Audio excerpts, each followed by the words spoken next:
I was in the process of getting screened for ADHD, which I wasn't sure that I had. Like, I wasn't positive that would be the most accurate descriptor for what I was trying to navigate. Now I know I'm an extrovert and also need to navigate CPTSD, complex PTSD. When I told my job that I was getting screened for ADHD and wanted some days without meetings at a company with an unlimited PTO policy, my job gave me a deadline to associate the request for some days without meetings with a doctor's note, which I couldn't get at the time because I didn't have insurance. And then when I did, I was in the process of getting screened and then was let go because I didn't reach the deadline. Didn't meet the deadline to associate days without meetings with a doctor's note. So I lost that job and stayed with family for a bit because it helped to have people around. Living with family has been difficult for a while because I'm the only person who has the relationship with Christianity that I do. Where I found it confusing why God would restrict love to people who were born into understanding. In middle school, I tried to convert some of my friends to Christianity, and they responded by saying, effectively, we believe the things we do for the same reasons. Also, even relative to other forms of Christianity, the version of God my family tends to believe in is abusive. That isn't the only way that we can relate to divinity, and that isn't popular in my family. Navigating that context in my family has been a source of OCD patterns, and that's where it becomes more complex. Navigating parental rejection because my father does not. How do I say this? Maybe I don't need to in this video. My family has been pretty patriarchal, and my father viewed my relationship with Christianity as a rejection of him, I think. I've been to a lot of therapy and got where I got. The environment still does bring me down, and in college, I discovered that some weed sometimes is pretty helpful. When my dad found out, he would not have a conversation with me.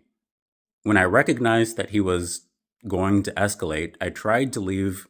He grabbed me, forced me to the ground, and refused to get off of me to prove his point, which was effectively that he didn't approve of me doing drugs and could physically do that. The reason I went into software, specifically through the lens of entrepreneurship, was because he discouraged me from art and only validated the things that were aligned with his software business. Until I learned more about software than he cared to, then he just stopped paying attention to that part of my career, stopped engaging with it. When my dad forced me to the ground and sat on me and refused to get off of me, it reminded me of when I had been sexually assaulted earlier, years before, but the experience of begging someone to get off of me and associating that with wanting the person to get off of me. Yeah. It kind of ruined the trajectory that I had into employment. Then ChatGPT came out and I moved back into my apartment and found it very difficult to focus only on work. Maybe it's clearer now why, because AI has been very disruptive and seeing the signs early was strange.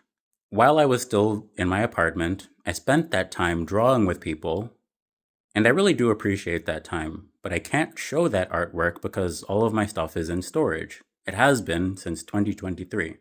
Not all of my stuff. I have kind of restarted my art ecosystem to describe a relationship to continuous development. And I've continued writing software, I've continued designing, I've continued making art and having conversations with people, which theoretically would be relevant for my father's business, but he doesn't want to engage with that dimension. And he isn't really interested in doing the kinds of things that scale. I think he's burnt out, and instead of acknowledging that, he's lashing out at me.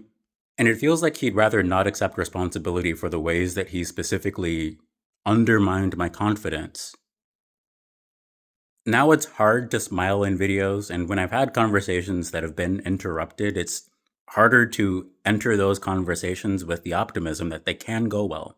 But I have continued working, I've remained motivated to do the things that I'm working on towards intergenerational media literacy. For a very long time, I had a thought that I would be better off not existing. Not everyone is going to want my company, and it has impacted me when we've prayed specifically to God, thanking Him for sacrificing His Son. So I've been pouring myself into the work that I do, trying to make it approachable, visible, legible, while my father's been undermining it and honestly has been emotionally, psychologically, and physically abusive. Then there's the dimension of financial coercion and control over resources like food. I have been trying to leave, and my attempts have been undermined, while he's given me an eviction notice that I don't have a place to go. I don't have a place to go. I also have a dog. Right now, there's a lot of fear about what AI can do, and the answer is likely going to be forming local communities digitally. Local to fandoms, local to technologies, local to communication structures. I've been building structures that others can copy, because if we don't train junior engineers, there won't be senior engineers in the future. And also, I needed to find a reason to live. The structures that I found were undermined, and there are others. I want to make those available to more people, and I understand that sometimes environmentally it can be difficult. Projects that have taken years to set up were dismantled or interrupted, which not only rendered that work illegible, but also demotivated me. So years of work were lost, then weeks of work were lost, then relationships were lost. Now I make more videos, I maintain streaks on TikTok. One streak on TikTok currently. And that streak has been going for 140 days. I have conversations on Discord and draw when I have the energy. Our education system is fundamentally different now with AI, in some good ways and in some concerning ways. That's been my priority. My folks want me to have income while my father undermines my efforts to achieve that. I actually don't believe my father wants me to have income. I believe my father wants control and is upset that I have not given him money. Some of his strategy I really can't make logical. Abuse doesn't feel rational to me. I think he's fine with it because I remind him of himself when he was younger, or I represent something that he could have done but didn't. He doesn't do the same things with other people in my family. Also, I'm the only person in the family who is the only son. So him with his God-centered business can create a dynamic that I'm the only person in the family who receives. Don't know if I said that sentence correctly. Describing this at various times describing it has often been met with reasons why he's allowed to do what he does, or an abstract idea that I should plan for something different. My plan has been to try to get hired, and when those conversations were interrupted, I didn't get hired at the places that were trying to have those conversations. And now we can develop very competent applications as small teams. On a week-to-week basis, it is very helpful when people send me enough for Uber and leisure, like around $100 per week. And I also have bills related to infrastructure. I hope I point to a call to action to be a bit more supportive. My short-term needs are pretty much just a budget to be able to make it through a few weeks of interviews. I can't predict when my father is going to do something that makes me feel a lot worse or makes it a lot more difficult for me to describe what I'm trying to accomplish. I've been staying behind during holidays because this is one of the only times that I can make a video describing why it's been so difficult for me to maintain employment. Maintain employment? I got fired twice in 2022. And since then, I've been describing my philosophy about development. I believe we can focus a bit more on development and education and uplifting each other. So I've made thousands of videos and they've been helpful towards getting other people hired. Parental rejection can feel pretty bad when it's consistent. Then there's a lot that I could say about identity affirmation and which structures make me feel more like myself. I am trying to leave this environment. I have been for years.